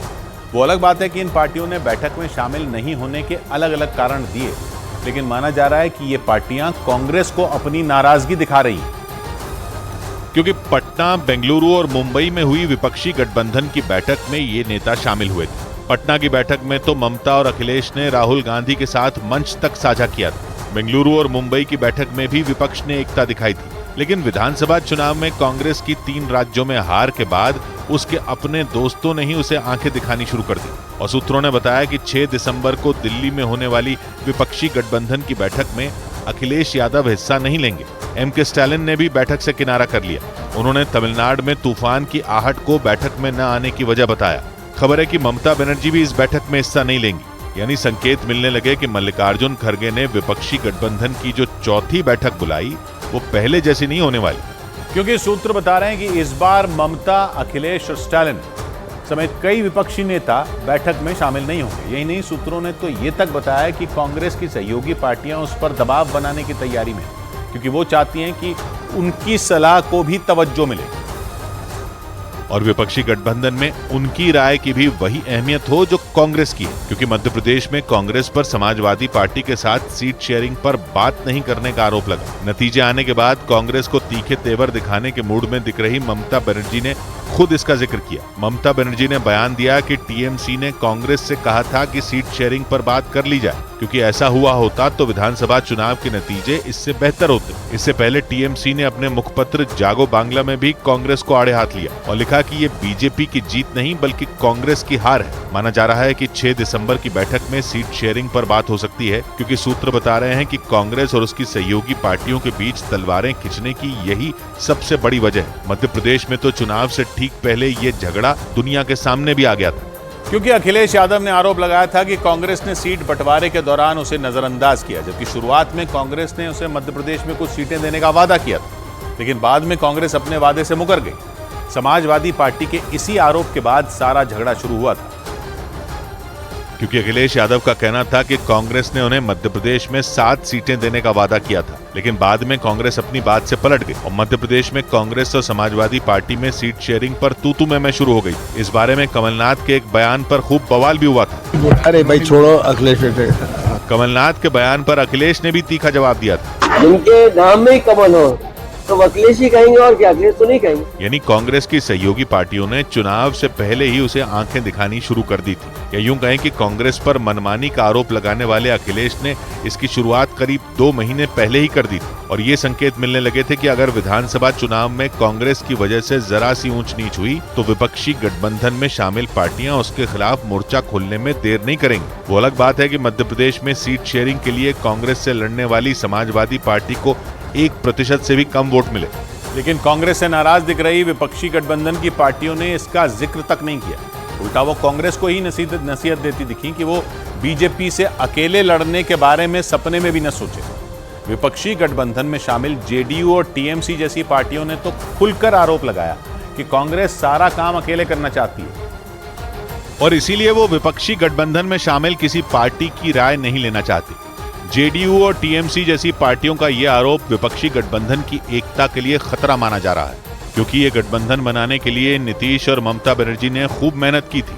ममता बनर्जी ने तो बंगाल में कांग्रेस से अपना सालों पुराना झगड़ा तक बुला दिया था। नीतीश कुमार ने भी खूब कोशिश की थी। अटकलें लगीं कि विपक्षी गठबंधन को बनाने के लिए उन्होंने पीएम पद से अपनी दावेदारी तक छोड़ दी थी और कांग्रेस को इस गठबंधन में शामिल करने के लिए जमीन आसमान एक कर दिया था। लेकिन अब नीतीश की ही पार्टी कांग्रेस से खफा दिख रही है, क्योंकि उसने खुलकर बोल दिया कि कांग्रेस का बीजेपी से अकेले भिड़ने के बारे में सोचना सपने जैसा है। यानी लोकसभा चुनाव से पहले का सेमीफाइनल कहे जा रहे विधानसभा चुनाव के नतीजों से कांग्रेस की मुश्किल बढ़ सकती है, क्योंकि केवल बीजेपी ही नहीं, उसके अपने सहयोगी भी उसके फैसलों से नाराज दिखे। क्योंकि 2023 के विधानसभा चुनाव के नतीजों का असर लोकसभा चुनाव पर भी पड़ सकता है, क्योंकि विपक्षी गठबंधन बनाने के पीछे की असली वजह 2024 का लोकसभा चुनाव ही था। लेकिन मध्य प्रदेश, छत्तीसगढ़ और राजस्थान से कांग्रेस का सुपड़ा साफ होने के बाद कांग्रेस अपने ही घर में घिरती दिखी, क्योंकि कांग्रेस का दावा था कि मध्य प्रदेश में उसकी स्थिति मजबूत है, छत्तीसगढ़ और राजस्थान में भी वो दोबारा सरकार बनाएगी। लेकिन ऐसा नहीं हुआ, जिसके बाद उसके अपने सहयोगी कांग्रेस को विपक्षी गठबंधन की सबसे कमजोर कड़ी कहने लगे।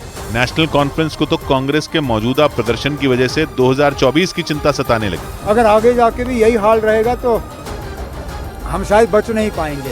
यानी 3 अहम राज्यों में हार के बाद कांग्रेस की भूमिका पर उसी के सहयोगियों ने सवाल उठाए, या यूं कहें कि उन्होंने कांग्रेस पर दबाव बनाने की तैयारी कर ली, क्योंकि उन्हें लोकसभा चुनाव की चिंता है, क्योंकि विपक्षी गठबंधन बना ही इसलिए था और विधानसभा चुनाव में कांग्रेस का प्रदर्शन उम्मीदों के मुताबिक नहीं रहा। 2 राज्यों में तो उसके हाथों से बीजेपी ने सत्ता ही छीन ली, जिसके बाद कांग्रेस की सहयोगी पार्टियों ने ही उस पर उंगली उठा दी। ममता हो या अखिलेश, सभी ने तलवारें खींच ली और कांग्रेस पर दबाव बनाकर अपनी बात मनवाने की तैयारी करते दिखे, क्योंकि इन पार्टियों को लगता है कि मध्य प्रदेश, छत्तीसगढ़ और राजस्थान से कांग्रेस की हार की वजह केवल और केवल उसकी मनमानी है। It's time to break free. Break away to the greens. Start again and just let it all go. With JK Tyre's Ranger 80. JK Tyre, total control. ये नया इंडिया, नए नजरिए का इंडिया, जहां लोगों का नंबर 1 भरोसा बनता है वो जो उनके मुद्दे, उनकी आवाज निडर होकर उठाता है, लोगों की नंबर 1 पसंद बनता है वो जो सिर्फ रफ्तार नहीं, जिम्मेदारी पर भी विश्वास रखता है। देश का नंबर 1 न्यूज चैनल बनता है वो जो देश हित और जनहित दोनों को सर्वोपरि समझता है। न्यूज़ 18 इंडिया, नए इंडिया का नया number 1 news channel. It's time to break free. Break away to the greens. Start again and just let it all go. With JK Tyre's Ranger 80. JK Tyre, total control. Breaking news आ रही है चक्रवाती तूफान मिगजॉम से जुड़ी। चेन्नई में तूफान के असर की वजह से हो रही भारी बारिश से वहां 5 लोगों की मौत हो गई। बंगाल की खाड़ी से उठा यह तूफान आने वाले कुछ घंटों के बाद आंध्र प्रदेश के दक्षिणी इलाके से टकराएगा और इस ताकतवर तूफान के टकराने की वजह से वहां भारी तबाही मचने की आशंका जताई जा रही है। लेकिन आंध्र प्रदेश में दस्तक देने से पहले ही इस तूफान ने चेन्नई में कोहराम मचाना शुरू कर दिया। तूफान की वजह से समंदर का पानी चेन्नई के कई इलाकों में घुस गया और इस वजह से वहां के हालात बिगड़ गए। समंदर का पानी घुसने से हाउसिंग सोसाइटी के बाहर खड़ी गाड़ियां पानी के तेज बहाव में तिनके की तरह बहती दिखाई दी। सड़कों पर बहते सैलाब को देखकर इलाके के लोग बुरी तरह सहम गए। सिर्फ चेन्नई ही नहीं बल्कि उसके आसपास के कई जिलों में भी तूफान के असर से पिछले कई दिनों से भारी बारिश हो रही है, जिससे कई इलाकों में बाढ़ जैसे हालात बन गए। मौसम विभाग के मुताबिक ये तूफान धीरे धीरे ज्यादा भयानक और खतरनाक होता जा रहा है, यानी जब ये आंध्र प्रदेश पहुंचेगा तब तक ये बेहद खतरनाक और ताकतवर हो चुका होगा और इसीलिए आंध्र प्रदेश में बड़ी तबाही की आशंका जताई जा रही है। इस चक्रवाती तूफान के मंगलवार को दोपहर आंध्र प्रदेश के नेल्लूर और मछलीपट्टनम के बीच टकराने की आशंका जताई गई। मतलब कुछ ही घंटों बाद मिगजॉम तूफान आंध्र प्रदेश के दक्षिणी हिस्सों में दस्तक दे सकता है और इसकी वजह से वहां ऐसी तबाही मच सकती है जिसका अंदाजा लगाना भी मुश्किल होगा। मिगजॉम तूफान के दस्तक देते ही दक्षिणी आंध्र प्रदेश के हालात पटरी से उतर सकते हैं, क्योंकि मौसम विभाग के मुताबिक बंगाल की खाड़ी की तरफ से जैसे जैसे ये तूफान आंध्र प्रदेश की ओर बढ़ रहा है वैसे वैसे इसकी ताकत बढ़ती जा रही है। मतलब आगे बढ़ने के साथ साथ ये तूफान और भी ज्यादा खतरनाक और ताकतवर होता जा रहा है। इसीलिए ये अनुमान लगाया जा रहा है कि तूफानी हवाओं के साथ मिगजॉम के असर से वहां तबाही लाने वाली भयानक बारिश हो सकती है और अगर ऐसा हुआ तो फिर दक्षिणी आंध्र प्रदेश के कई हिस्सों में सैलाब आने से सब कुछ तबाह हो सकता है। हालांकि इस वक्त मिग्जॉम तूफान आंध्र प्रदेश से कई किलोमीटर की दूरी पर है, लेकिन इसके बाद भी समंदर से लगने वाले राज्य के कई इलाकों में इसका असर दिखना शुरू हो चुका है और उन इलाकों में मूसलाधार बारिश का दौर शुरू हो चुका है। लेकिन तटीय इलाकों से टकराने से पहले ही तमिलनाडु की राजधानी चेन्नई और उसके आसपास के कई जिलों में मिग्जॉम तूफान ने कोहराम मचाना शुरू कर दिया और इसकी वजह से कई इलाकों के हालात बुरी तरह बिगड़ चुके हैं। लेकिन चेन्नई शहर के हालात तो सबसे ज्यादा डरावने और भयावह हैं। वहां से जो तस्वीरें सामने आई उन्हें देखकर लोगों की रूह कांप गई, क्योंकि उन तस्वीरों में समंदर की उफनती लहरें शहर के अंदर दाखिल होती दिखाई दी। देखकर ऐसा लगा जैसे समंदर पूरे शहर को ही निगल जाएगा। मतलब मिग्जॉम तूफान के दस्तक देने से पहले मानो पूरा चेन्नई शहर समंदर और बारिश के पानी में डूब गया। और वहां न सिर्फ आसमान से बूंदों की शक्ल में आफत बरस रही है, बल्कि तूफान के असर की वजह से समंदर भी अपने रौद्र रूप में है। समंदर का स्तर लगातार बढ़ता जा रहा है। हालात ये हैं कि कई इलाकों में समंदर का पानी घुसने की वजह से बाढ़ जैसे हालात हो गए। शहर में हर तरफ पानी ने डेरा जमा लिया है। सड़क, सबवे और रनवे समेत तमाम जगहें पानी से लबालब हैं। लेकिन हालात तब बिगड़ने शुरू हो गए जब मिग्जॉम तूफान के असर की वजह से चेन्नई के कुछ इलाकों में समंदर की उफनती लहरें घुस गईं। इस घटना के बाद तो वहां हाहाकार मच गया, क्योंकि समंदर की इन लहरों के आगे जो कुछ भी आया वो तिनके की तरह बह गया। समंदर की उफनती लहरें अपने सामने आने वाली हर चीज को बहाकर ले जाने पर आमादा दिखी। चेन्नई शहर के एक इलाके से जो तस्वीरें सामने आई उनमें एक तस्वीर में समंदर की लहरें उस इलाके में घुसती नजर आईं। देखकर ऐसा लगा जैसे वहां सुनामी आ गई।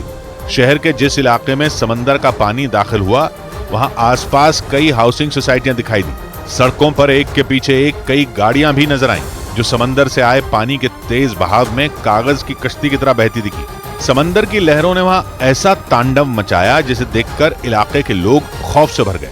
इस दौरान वहां तूफान मिग्जॉम के असर की वजह से बारिश होती रही और तेज हवाएं चलती रही। इसी तरह के एक दूसरे वीडियो में एक हाउसिंग सोसाइटी के बाहर खड़ी लाल और सफेद रंग की कुछ कारें पानी की तेज धार में बहती नजर आईं। लेकिन लोगों की सांसें तब अटक गईं जब चेन्नई शहर की सड़कों पर मगरमच्छ घूमते नजर आए। मिग्जॉम तूफान की वजह से वहां बारिश थमने का नाम नहीं ले रही। सड़कों पर जलभराव की वजह से लोगों को कई तरह की मुसीबतों का सामना करना पड़ रहा है और ऊपर से सड़कों पर मगरमच्छ घूमने शुरू हो गए। यानी चेन्नई शहर के लोगों की मुसीबतें कम होने का नाम ही नहीं ले रही, क्योंकि तूफान, बारिश और सैलाब के बाद अब सड़क पर मगरमच्छ को घूमते देखा गया और इसकी वजह से उस पूरे इलाके में दहशत फैल गई। इस घटना का एक वीडियो सोशल मीडिया पर वायरल हो गया, जिसमें रात के अंधेरे में एक मगरमच्छ सड़क पार करता नजर आया। जिस वक्त मगरमच्छ को सड़क पर देखा गया उस दौरान वहां से कई लोग गुजर रहे थे, लेकिन जैसे ही लोगों को सड़क पर मगरमच्छ दिखा वो रुक गए। एक कार के अंदर से बनाए गए इस वीडियो में सड़क से एक स्कूटर सवार गुजरता दिखाई दिया, जो मगरमच्छ के सड़क पार करते ही वहां से निकल गया। जिस सड़क पर मगरमच्छ नजर आया वो वहां मौजूद चिड़ियाघर के ठीक पीछे है। इसीलिए ये माना जा रहा है कि लगातार हो रही बारिश की वजह से मगरमच्छ बाहर आ गया होगा। लेकिन लगातार हो रही भारी बारिश की वजह से चेन्नई के हालात पटरी से उतर गए। तूफान मिग्जॉम के असर की वजह से चेन्नई एयरपोर्ट के रनवे पर भी पानी भर गया। इसकी वजह से 33 विमानों को चेन्नई से दूसरी जगहों के लिए मोड़ दिया गया, क्योंकि आसमान से बरस रही आफत ने चेन्नई एयरपोर्ट की हालत खराब कर दी है। एयरपोर्ट के रनवे पर पानी भर चुका है और इसकी वजह से विमान उड़ान नहीं भर पा रहे हैं। चेन्नई एयरपोर्ट से जो तस्वीरें सामने आई उनमें एक तस्वीर में इंडिगो का एक विमान रनवे पर खड़ा दिखाई दिया और वहां हर तरफ सिर्फ पानी ही पानी नजर आया। इन तस्वीरों को देखकर ऐसा लगा जैसे विमान को इमरजेंसी के बाद किसी नदी में उतार दिया गया हो। बताया गया कि चेन्नई एयरपोर्ट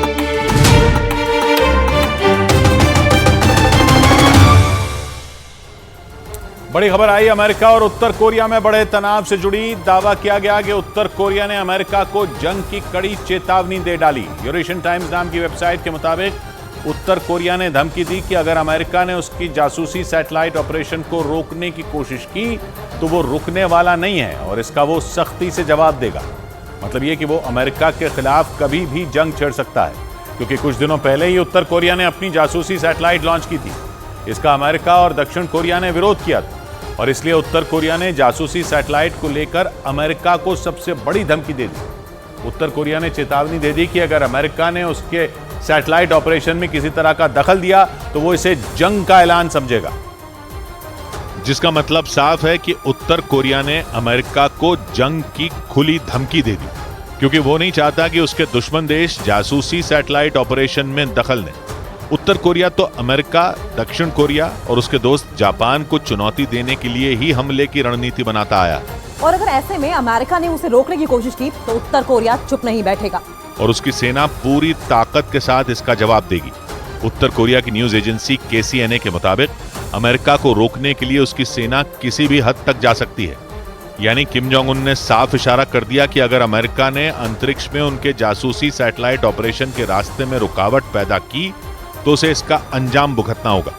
और ऐसे में उत्तर कोरिया और अमेरिका के बीच जंग छिड़ने का अंदेशा जताया जा रहा है, क्योंकि अमेरिका और दक्षिण कोरिया के जासूसी सैटेलाइट लॉन्च करने की वजह से उत्तर कोरिया भड़क गया। करीब 2 हफ्ते पहले ही उत्तर कोरिया ने अपनी जासूसी सैटेलाइट अंतरिक्ष में भेजी थी, जिसके कुछ दिनों बाद ही दक्षिण कोरिया ने भी जासूसी सैटेलाइट लॉन्च कर दी, जो उत्तर कोरिया के लिए कड़ी चेतावनी बताई जा रही है। क्योंकि जासूसी सैटेलाइट लॉन्च करने के लिए उत्तर कोरिया लंबे वक्त से कोशिश कर रहा था, लेकिन एक ही झटके में दक्षिण कोरिया और अमेरिका ने मिलकर अंतरिक्ष में जासूसी सैटेलाइट भेज दी। ऐसे में यह माना जा रहा है कि दोनों देश उत्तर कोरिया से पहले ही तैयारी कर चुके थे और ऐसे मौके का इंतजार कर रहे थे जो उत्तर कोरिया ने उन्हें दे दिया। क्योंकि करीब 2 हफ्ते पहले उत्तर कोरिया ने अपनी जासूसी मिसाइल लॉन्च की थी और उसके कुछ दिनों बाद ही दक्षिण कोरिया ने अमेरिका के साथ मिलकर अंतरिक्ष में अपनी जासूसी सैटेलाइट भेज दी।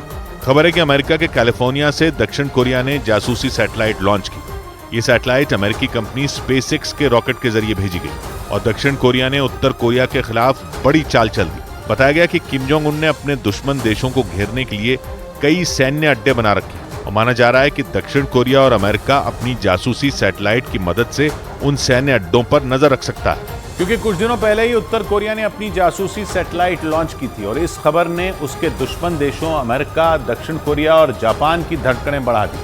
क्योंकि खबर आई कि अंतरिक्ष पहुंच चुके उत्तर कोरिया की जासूसी सैटेलाइट ने अमेरिका के रक्षा मंत्रालय पेंटागन की तस्वीरें खींची हैं और इसके साथ ही उत्तर कोरिया की तरफ से व्हाइट हाउस की तस्वीरें भी जासूसी सैटेलाइट के जरिए हासिल करने का दावा किया गया। हालांकि उत्तर कोरिया ने व्हाइट हाउस और पेंटागन की अंतरिक्ष से ली गई कोई तस्वीर जारी नहीं की, लेकिन उसके दावे को नजरअंदाज करने की जोखिम अमेरिका नहीं उठा सकता, क्योंकि पेंटागन अमेरिका का रक्षा मंत्रालय है, जबकि व्हाइट हाउस अमेरिका के सबसे ताकतवर शख्स यानी अमेरिका के राष्ट्रपति का घर। माना जा रहा है कि उत्तर कोरिया का मकसद अमेरिका में खौफ पैदा करना है, लेकिन अमेरिका और दक्षिण कोरिया किम जोंग उन की धमकियों से डरने वाले नहीं दिख रहे। इसलिए दोनों देशों ने मिलकर उत्तर कोरिया को जवाब देने के लिए अपनी जासूसी सैटेलाइट लॉन्च कर दी, जबकि दक्षिण कोरिया ने अगले साल तक 4 और जासूसी सैटेलाइट लॉन्च करने का ऐलान कर दिया। असल में वो और अमेरिका उत्तर कोरिया को कोई भी मौका नहीं देना चाहते, क्योंकि पहले ही गुआम एयरबेस की तस्वीरें सामने आने की खबर ने अमेरिका की नींद उड़ा रखी। इसलिए अमेरिका और दक्षिण कोरिया उत्तर कोरिया को हर तरफ से घेरने में जुटे हैं। कुछ दिनों पहले खबर आई कि अंतरिक्ष में पहुंचा उत्तर कोरिया का जासूस अमेरिका के गुआम एयरबेस की संवेदनशील जानकारियां हासिल कर चुका है। दावा किया गया कि किम जोंग उन से मिल रही धमकियों से निपटने के लिए अमेरिका अपने गुआम एयरबेस को तैयार कर रहा था और ऐसे वक्त में उत्तर कोरिया का गुआम एयरबेस की जानकारियां हासिल करने का दावा करना अमेरिका के लिए बड़ी चुनौती मानी जा रही है। और अब इस हरकत से भड़का अमेरिका नहीं चाहता कि उत्तर कोरिया एक कदम भी आगे बढ़ाए। इतना ही नहीं, अमेरिका ने तो जासूसी सैटेलाइट के लॉन्च को संयुक्त राष्ट्र की सुरक्षा परिषद के प्रस्तावों का उल्लंघन बता दिया था। उधर दक्षिण एशियाई देश इंडोनेशिया में ज्वालामुखी फटने से 11 पर्वतारोहियों की मौत हो गई। जानकारी के मुताबिक कुल 75 पर्वतारोही उस वक्त उस पहाड़ पर मौजूद थे जहां मारापी ज्वालामुखी में विस्फोट हुआ और जैसे ही विस्फोट हुआ 75 पर्वतारोहियों में 11 की मौत हो गई, जबकि कई लापता बताए गए। मारापी ज्वालामुखी में हुए विस्फोट का एक वीडियो भी सामने आया जिसमें आसमान से काले धुएं का गुबार उठता दिखा और उसे देखकर आसपास के लोग दहशत में आ गए। कई लोग इस खौफनाक मंजर को अपने फोन में रिकॉर्ड करते भी नजर आए। बताया गया कि वो सभी पर्वतारोही उस ज्वालामुखी को देखने के लिए गए थे, लेकिन तभी अचानक उसमें जोरदार विस्फोट हुआ और कई लोग उसकी जद में आ गए और उसके बाद वहां तलाशी अभियान चलाया गया और इस दौरान इस ज्वालामुखी के पास 3 पर्वतारोही जिंदा मिले जो विस्फोट की वजह से बुरी तरह घायल हो गए थे। और बताया गया कि वो ज्वालामुखी पिछले साल जनवरी महीने से ही सक्रिय था और इसीलिए जैसे ही उस ज्वालामुखी में विस्फोट हुआ उसकी राख आसपास के कई इलाकों तक फैल गई और उसकी वजह से मारापी ज्वालामुखी तक पहुंचने वाले रास्तों को बंद कर दिया गया। आशंका जताई जा रही है कि उस ज्वालामुखी से किसी भी वक्त लावा निकलना शुरू हो सकता है। एहतियातन मारापी ज्वालामुखी से 3 किलोमीटर दूर तक मौजूद सभी गांवों को खाली करवा दिया गया और प्रशासन ने लोगों से चश्मे पहनने की भी अपील की ताकि उस ज्वालामुखी से निकली राख से उनकी आंखों की सुरक्षा हो सके। जानकारी के मुताबिक साल 1979 में सुमात्रा प्रांत के इस ज्वालामुखी में भयंकर विस्फोट हुआ था और उसकी वजह से 60 लोगों की जान चली गई थी और इसीलिए जैसे ही इस ज्वालामुखी में अचानक विस्फोट हुआ, प्रशासन अलर्ट हो गया और राहत बचाव की तैयारियों में जुट गया। उधर गाजियाबाद में 30 नवंबर को हुए गैंगरेप के मामले में बड़ा पर्दाफाश हुआ। गाजियाबाद पुलिस ने दावा किया कि आरोपियों ने पीड़ित की सहेली को इसलिए छोड़ दिया क्योंकि वो उन्हीं की समुदाय से थी, लेकिन उन्होंने स्कूटर चलाना सीख रही उस लड़की का गैंगरेप किया। पुलिस के दावों के मुताबिक आरोपी उस लड़की की सहेली को भी अपना शिकार बनाना चाहते थे, लेकिन उससे पहले ही चांद नाम के एक आरोपी ने उसका धर्म पूछ लिया और जब वो आरोपियों के ही समुदाय से निकली तो उसे छोड़ दिया गया। इस लड़के ने बाकी लोगों को ये बताया था कि मैं इस लड़की को जानता हूँ, इसके साथ कोई कुछ नहीं होना चाहिए। ये घटना 30 नवंबर की बताई गई जब दिल्ली की एक फैक्ट्री में नौकरी करने वाली एक लड़की गाजियाबाद में अपनी सहेली के साथ स्कूटर चलाना सीख रही थी। तभी ट्रॉनिका सिटी इलाके में बदमाशों ने उस लड़की का गैंगरेप कर दिया। इस दौरान उस लड़की की एक सहेली और उसका एक दोस्त भी मौके पर थे। वारदात के बाद बदमाशों ने अपने दोस्तों को भी मौके पर बुलाया था। तभी वहां से एक कार गुजरी जिसे देखकर आरोपी डर गए और मौके से फरार हो गए, लेकिन वो बदमाश ज्यादा समय तक पुलिस से नहीं बच सके और वारदात के 4 दिन बाद पुलिस ने एक मुठभेड़ के दौरान 4 और आरोपियों को गिरफ्तार कर लिया। और गाजियाबाद के ट्रॉनिका सिटी इलाके में हुई इस मुठभेड़ में इमरान नाम के आरोपी के दोनों पैरों में गोली लगी और वो घायल हो गया। और इस दौरान पुलिस ने आरोपी इमरान के 3 और साथियों को भी गिरफ्तार कर लिया, जबकि गैंगरेप के एक आरोपी जुनैद को पुलिस पहले ही एक मुठभेड़ के दौरान गिरफ्तार कर चुकी थी और उसकी निशानदेही पर दूसरे आरोपियों की गिरफ्तारी के लिए घेरेबंदी की गई। इसके साथ ही उस इलाके में लगे सीसीटीवी कैमरों की मदद से भी बदमाशों की तलाशी ली गई। इस केस में पुलिस ने कुछ लोगों को हिरासत में लिया, जिसके बाद उस लड़की की सहेली और उसके दोस्तों के बयान भी दर्ज किए गए। जिसके बाद पुलिस ने बताया कि पीड़ित की सहेली का दोस्त बार बार बयान बदल रहा है और उसे बयान काफी विरोधाभासी भी हो चुके। ऐसे में पुलिस अब इस केस में मिले अहम सबूतों को खंगाल रही है और मामले की तह तक पहुंचने के लिए वारदात वाली जगह के आसपास से कई इलेक्ट्रॉनिक एविडेंस भी जमा किए गए। गैंगरेप की यह वारदात गाजियाबाद के ट्रॉनिका सिटी इलाके में 4 दिन पहले हुई बताई गई और पुलिस अब तक 5 आरोपियों को गिरफ्तार कर चुकी है, जिसमें 3 वो लोग हैं जिन पर आरोप है कि उन्होंने गैंगरेप को अंजाम दिया था। पीड़िता के साथ जो घटना करने वाले लोग हैं, जो गलत कार्य करने वाले लोग हैं, वो 3 हैं। उसके साथ साथ ये 2 लोग वहां पहुंचे थे। पुलिस के मुताबिक मौके पर मौजूद तीनों आरोपी इमरान, जुनैद और चांद ने इस वारदात को अंजाम दिया और फिर अपने 2 दोस्तों को भी मौके पर बुलाया था। वारदात के दौरान पीड़ित लड़की के अलावा उसकी सहेली और उसका एक दोस्त भी वहां मौजूद था। पुलिस ने बताया उसने पूछताछ में हर बार अलग अलग बयान दिए। वहीं पीड़ित के बयान के आधार पर अलग अलग सबूत खंगाले गए। उधर ब्रेकिंग न्यूज आ रही है। विपक्षी गठबंधन की बैठक से जुड़ी खबर है कि दिल्ली में 6 दिसंबर को होने वाली बैठक से पहले कांग्रेस अध्यक्ष मल्लिकार्जुन खड़गे ने इस गठबंधन में शामिल कई नेताओं से बातचीत की। मल्लिकार्जुन खड़गे ने यह कदम तब उठाया जब विपक्षी गठबंधन की कई पार्टियों के नेताओं ने 6 दिसंबर की बैठक में शामिल न होने के संकेत दिए। इन पार्टियों में समाजवादी पार्टी, टीएमसी और डीएमके शामिल हैं। एक दिन बाद होने जा रही विपक्षी गठबंधन की इस 5वीं बैठक में कुछ पार्टियों के नेता शामिल नहीं होंगे, बल्कि उनकी जगह उनके प्रतिनिधि बैठक में हिस्सा लेंगे। अरुण सिंह हमारे साथ जुड़ रहे हैं। अरुण, तो अभी क्या होगा? इसमें आएंगे नेता, नहीं आएंगे? क्या कोशिश कर रही है कांग्रेस? देखिए, कांग्रेस तो ये कोशिश कर रही है कि जो 3 राज्यों में करारी हार हुई है उससे उबरने के लिए विपक्ष का सहारा ले, लेकिन विपक्षी दल भी ताक में बैठे थे। कांग्रेस ने काफी दिनों से उनसे संपर्क नहीं किया था। उनको एक नया मौका मिला था कि उनको दिखा सकें कि उनकी ताकत कितनी है। तो 6 दिसंबर को जो बैठक बुलाई गई थी, अब कांग्रेस ने कहा है कि नहीं, ये तो छोटी बैठक थी, बड़ी बैठक बाद में बुलाई जाएगी। और तब कहा है जब ममता बनर्जी ने आने से इनकार कर दिया है। निश्चित रूप से विपक्ष के गठबंधन की एकता को लेकर गंभीर खतरा उत्पन्न हो गया और विपक्षी दलों में जो छोटे सहयोगी दल हैं वो कांग्रेस से नाराज हैं और कांग्रेस को आईना दिखाने की कोशिश करेंगे। आने वाले दिनों में ये साफ नजर आ रहा है कि कांग्रेस को दबाव में लेने की कोशिश करेंगे ताकि सीट बंटवारे की अगर कोई बात होती है तो क्षेत्रीय दल ज्यादा संख्या में सीट पा सकें। जी शुक्रिया अरुण आपका। उधर वहीं कुछ घंटों बाद भारी भरकम तूफान मिग्जॉम आंध्र प्रदेश के तट से टकराएगा, जिसकी वजह से वहां बड़ी तबाही की आशंका जताई जा रही है। चक्रवाती तूफान के दोपहर में आंध्र प्रदेश के नेल्लूर और मछलीपट्टनम के बीच टकराने की आशंका जताई गई है। मतलब कुछ ही घंटों बाद मिग्जॉम तूफान आंध्र प्रदेश के दक्षिणी हिस्से में दस्तक दे सकता है। और इसकी वजह से वहां ऐसी तबाही मच सकती है जिसका अंदाजा लगाना भी मुश्किल होगा।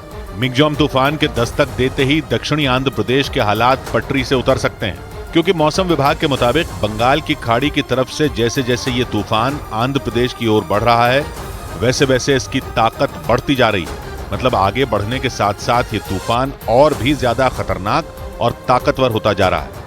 इसीलिए ये अनुमान लगाया जा रहा है कि तूफानी हवाओं के साथ मिग्जॉम के असर से वहां तबाही लाने वाली भयानक बारिश हो सकती है।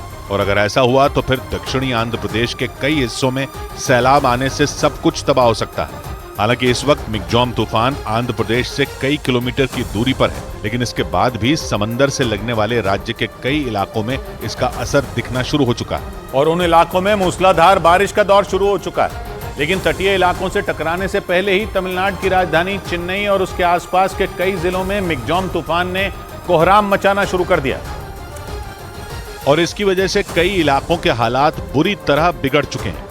लेकिन चेन्नई शहर के हालात तो सबसे ज्यादा डरावने और भयावह हैं। वहां से जो तस्वीरें सामने आई उन्हें देखकर लोगों की रूह कांप गई, क्योंकि उन तस्वीरों में समंदर की उफनती लहरें शहर के अंदर दाखिल होती दिखाई दी।